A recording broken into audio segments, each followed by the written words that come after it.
शिवदीप लांडे भी एक बहुत बड़े सुलझे हुए अच्छे अधिकारी थे। इनको भी जब आईजी हुए कुछ कुछ अपना जो है घोटाला वगैरह चाहे अपराधियों पर जब ये नकेल कसना चाहते हैं तो इनको पॉलिटिकल दबाव जो आता है उसके चलते ये भी बर्दाश्त नहीं कर पाए।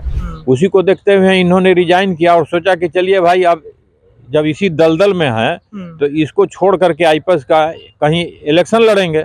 इलेक्शन लड़ करके जब हम भी इसी बीच में आ जाएंगे तब इनके दवाई करेंगे। अगले इलेक्शन में भी उनकी तैयारी थी लेकिन वो सेटिंग नहीं हो पाया, ठीक है, नहीं तो वो भी रिजाइन दे करके इलेक्शन बेगूसराय से एमपी का इलेक्शन लड़ने वाले थे। नीतीश कुमार जी तो बहुत अच्छे हैं, थोड़ा एज हो गया है, थोड़ा सा उनको बीच में बीमारी भी हो गई थी, अब तो सुधर गए हैं, लेकिन अगल बगल उनके यहाँ जो बैठे हुए हैं वही लोग उनको मिसगाइड कर रहे हैं। पनोरमा ग्रुप, जो सोचता है वो करता है, आपके अपने सपनों का आशियाना। नमस्कार, भारत लाइव देख रहे हैं आप और भारत लाइव का ये विशेष कार्यक्रम पॉलिटिकल पंच है और इसमें हम बिहार के वरिष्ठ पत्रकार दयाशंकर तिवारी सर के साथ जुड़ते हैं। चर्चाएं बिहार के राजनीति या बिहार के जो परिदृश्य में घटनाएं घट रही हैं उस पर हम चर्चा करते हैं। देखिए, बिहार में प्रशासनिक महकमे में अचानक से एक बार फिर खलबली मच गई है। बड़े बड़े आईएएस अधिकारी अचानक से इस्तीफा गिराने लगे हैं।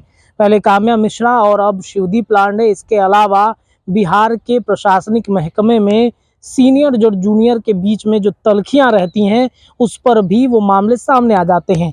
तो जब प्रशासनिक महकमे में इतना तहलका मचा है तो सियासत में इसका क्या असर होगा?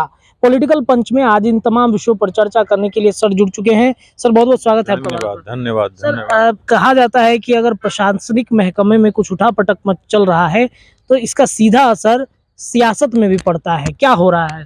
टोटल सियासत के ही चलते जितने आईपीएस अभी रिजाइन कर रहे हैं, वरीय पदाधिकारी जो रिजाइन कर रहे हैं, ये सियासत में ही भूचाल के चलते कर रहे हैं। जिसे अब इसके पहले काम्या मिश्रा आईपीएस जो थी वो बेचारे रिजाइन करी, बहुत अच्छा अफसर थी, बहुत सुलझी हुई थी, बहुत वहाँ पर जो मुकेश सहनी के पिता की हत्या हुई उसमें जो उसने अनुसंधान किया, उसके बाद जिसका जिसका नाम निकलने लगा उसके चलते उसको पॉलिटिकल दबाव मिलने लगा, जिसके चलते वो रिजाइन कर दी। लोग कहने लगे कि नहीं बहुत बड़े फैमिली से है, ये है वो है, ठीक है, वो माँ बाप की अकेली लड़की है, ठीक है, माँ बाप की अकेली लड़की है, बहुत संपत्ति है, उसके बाद भी तो वो आईएएस की परीक्षा दे करके वो आई, बहुत अच्छा काम की, वो एकाएक रिजाइन कैसे दे दी? इसीलिए था कि मुकेश सहनी के पिता का जो काले कारनामे उजागर होने लगे उसके बाद उसके ऊपर प्रेशर पड़ने लगा। उसने सोची कि क्या करें, बाद में जाकर के हमको फंसा देगा, सब हमको परेशान करेगा, वो रिजाइन कर दी। शिवदीप लांडे भी एक बहुत बड़े सुलझे हुए अच्छे अधिकारी थे। इनको भी जब आईजी हुए कुछ कुछ अपना जो है घोटाला वगैरह चाहे अपराधियों पर जब ये नकेल कसना चाहते हैं तो इनको पॉलिटिकल दबाव जो आता है उसके चलते ये भी बर्दाश्त नहीं कर पाए। स्वच्छ छवि के थे, पहले भी इनको परेशान किया गया जब वो पटना में सिटी एसपी थे, ठीक है, उसी को देखते हुए इन्होंने रिजाइन किया और सोचा कि चलिए भाई अब जब इसी दलदल में है तो इसको छोड़ करके आईपीएस का कहीं इलेक्शन लड़ेंगे। इलेक्शन लड़ करके जब हम भी इसी बीच में आ जाएंगे तब इनके दवाई करेंगे, ठीक है। इसी छवि को देख करके वो रिजाइन किए हैं। कहीं ना कहीं से वो इलेक्शन लड़ेंगे। उनका कार्यस्थल उन्होंने दिया भी है कि बिहार ही रहेगा। हो सकता है कि प्रशांत किशोर के साथ मिले और वो इलेक्शन लड़ें, ठीक है। हालांकि सर वो इन्होंने आज एक फेसबुक पर पोस्ट किया, उन्होंने कहा कि हम देख रहे हैं कि कई मीडिया चैनलों में ये चर्चा है कि हम राजनीति में जा रहे हैं, लेकिन उन्होंने सफाई दिया है कि हम ऐसा बिल्कुल भी नहीं कर रहे हैं, हम निजी कारणों से हमने इस्तीफा दिया है। अच्छा, सफाई तो सब लोग देता है, लालू जी सफाई नहीं देते थे, तेजस्वी सफाई नहीं देता था कि हम चोर नहीं हैं।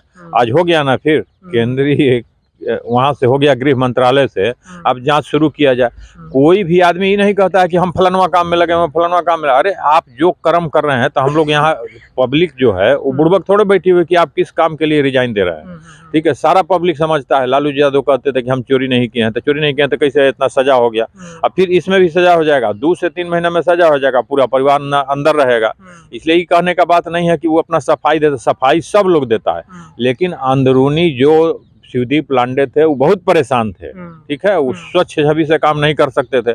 अगर उनको विजिलेंस में आईजी बना दिया जाता, चाहे एडीजी बनाया जाता, बहुत अच्छा काम करते। अभी यहाँ पर 99% जो ब्यूरोक्रेट हैं उनको जेल जाना है। जैसे अभी संजीव हंस है, अगर ये पहले से अगर शिवदीप लांडे ही विजिलेंस में रहते तो संजीव हंस बहुत पहले अंदर जा चुके रहते।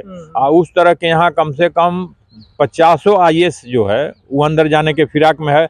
अगर विजिलेंस चाहे ईओयू बढ़िया से जांच करे तो बहुत लोग अंदर जाएगा। तो शिवदीप लांडे को दबाव हो रहा था, ऊपर से दबाव मिल रहा था कि ज्यादा मत करिए, इसी चलते वो दबाव में रिजाइन दिए हैं। और कोई ना कोई हो सकता है, 99% आशा है कि वो प्रशांत किशोर को ही ज्वाइन करेंगे और उसी से इलेक्शन लड़ेंगे। ये भी चर्चा है कि उनके ससुर जो है महाराष्ट्र में जो शिवसेना के गुट है उसमें वो विधायक रह चुके हैं, तो वहाँ की भी संभावनाएं बन रही है। महाराष्ट्र में चुनाव भी है, संभावना उनका महाराष्ट्र से भी है, लेकिन वो कहता है कि ससुर जी वहां से, तो ससुर जी टिकट थोड़े दिलवा देंगे। टिकट तो इनको काबिलियत देख करके, इनका जो जहाँ काबिलियत दिखाया है वहाँ टिकट इनको मिलेगा। इसलिए वो महाराष्ट्र वाला तो चर्चा ही है, लेकिन इनका 99% आशा है कि बिहार से ही इलेक्शन लड़ेंगे प्रशांत किशोर के साथ मिल करके। प्रशांत किशोर जो अपना प्रोग्राम बना रहे हैं, जो आवरा बना रहे हैं, उसी में ये भी अपना प्रभावित होकर के, और ये आपको बेगूसराय वाले जो हैं, क्या नाम हमको अभी याद नहीं रहा है, बेगूसराय में अधिकारी जो हैं, उनके चलते ही सब लोग प्रभाव में आकर विकास वैभव जो है, उन्हीं के ही प्रभाव में आकर के सब लोग रिजाइन दे रहा है। विकास वैभव भी हो सकता है कि रिजाइन दें और वो भी इलेक्शन में आए, ठीक है। अगले इलेक्शन में भी उनकी तैयारी थी, लेकिन वो सेटिंग नहीं हो पाया, ठीक है। नहीं तो वो भी रिजाइन दे करके इलेक्शन, बेगूसराय से एमपी का इलेक्शन लड़ने वाले थे, लेकिन वो सेटिंग नहीं हो पाया तो नहीं लड़े। लेकिन लड़ेंगे वो भी रिजाइन देंगे, आज दें, कल दें, परसों दें, लेकिन रिजाइन दे करके वो भी आएंगे पॉलिटिक्स में। अच्छा, ये बताइए सर कि बिहार के ब्यूरोक्रेट्स में इतनी खलबली मची है, इसका मतलब ये है कि नीतीश कुमार से ब्यूरोक्रेट्स पर पकड़ लगातार छूट रहा है। क्या भ्रष्ट अधिकारियों का जमावड़ा नीतीश कुमार लगवा रहे हैं क्या? नहीं, नीतीश कुमार जी तो बहुत अच्छे हैं, थोड़ा एज हो गया है, थोड़ा सा उनको बीच में बीमारी भी हो गई थी, अब तो सुधर गए हैं। लेकिन अगल बगल उनके यहाँ जो बैठे हुए हैं वही लोग उनको मिसगाइड कर रहे हैं। और इसी के चलते सारे सीनियर IAS IPS रिजाइन देने के चक्कर में है।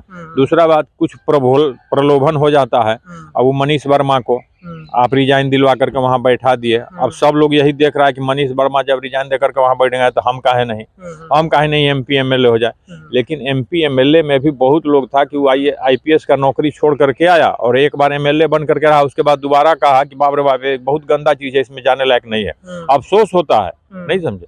लेकिन जो स्वच्छ छवि वाले हैं वो तो सोचते हैं कि नहीं, एक बार आकर के देखते हैं, सुधारने का कोशिश करेंगे। लेकिन फिर यहाँ आकर के, जैसे केजरीवाल है, केजरीवाल आया इनकम टैक्स कमिश्नर से रिजाइन देकर के सुधारेंगे, अपने चोर निकल गया, पूरा पार्टी है उसका फ्रॉड निकल गई, ठीक है। उसी तरह से होता है, जब आदमी दूर से देखता है कि ना बहुत यहाँ है, हम पहुंचेंगे तो यहाँ सुधार लेंगे, और वो आता है तो उसी दलदल में धंस जाएगा, वो भी वही गंदा हो जाएगा, उसी फिर दोष होता है, नहीं समझे। लेकिन जो स्वच्छ छवि वाले हैं वो तो सोचते हैं कि नहीं, एक बार आकर के देखते हैं, सुधारने का कोशिश करेंगे। लेकिन फिर यहाँ आकर के, जैसे केजरीवाल है, केजरीवाल आया इनकम टैक्स कमिश्नर से रिजाइन देकर के सुधारेंगे, अपने चोर निकल गया, पूरा पार्टी है उसका फ्रॉड निकल गई, ठीक है। उसी तरह से होता है, जब आदमी दूर से देखता है कि ना बहुत यहाँ है, हम पहुंचेंगे तो यहाँ सुधार लेंगे, और वो आता है तो उसी दलदल में धंस जाएगा, वो भी वही गंदा हो जाएगा। उसी फेर में ये लोग अपना रिजाइन कर रहे हैं। लेकिन ये राजनीति ऐसा है कि यहाँ आकर के फिर वही कचरा में आपको पड़ जाना है, यहाँ सुधार नहीं पाइएगा। चलिए देखिए, तो शिवदीप लांडे के इस्तीफे की असली वजह क्या है वो सर ने बता दिया है। आपको क्या लगता है, अपनी राय कमेंट में रखिएगा। भारत लाइव के पॉलिटिकल पंच में इतना ही, लेकिन जुड़े रहिए, भारत लाइव पर खबरें आपको लगातार मिलेंगी। धन्यवाद। पनोरमा ग्रुप, जो सोचता है वो करता है। अगर ये वीडियो पसंद आई और वह बिहार के राजनीति और बिहारियत से सरोकार रखेनी तो सब्सक्राइब बटन दबा के चैनल के सब्सक्राइब कर ली। ओजे एगो घंटी बा, ओकरा बटन दबा देला से कुल सटीक और मारक खबर रुआ मुफ्त में मिल जाई। अगर रुआ पत्रकारिता के हमनी के नया प्रयोग में सहयोग कर चाहतानी तो ज्वाइन बटन दबा दी। पेटीएम नंबर नोट कर ली 9386816700। धन्यवाद।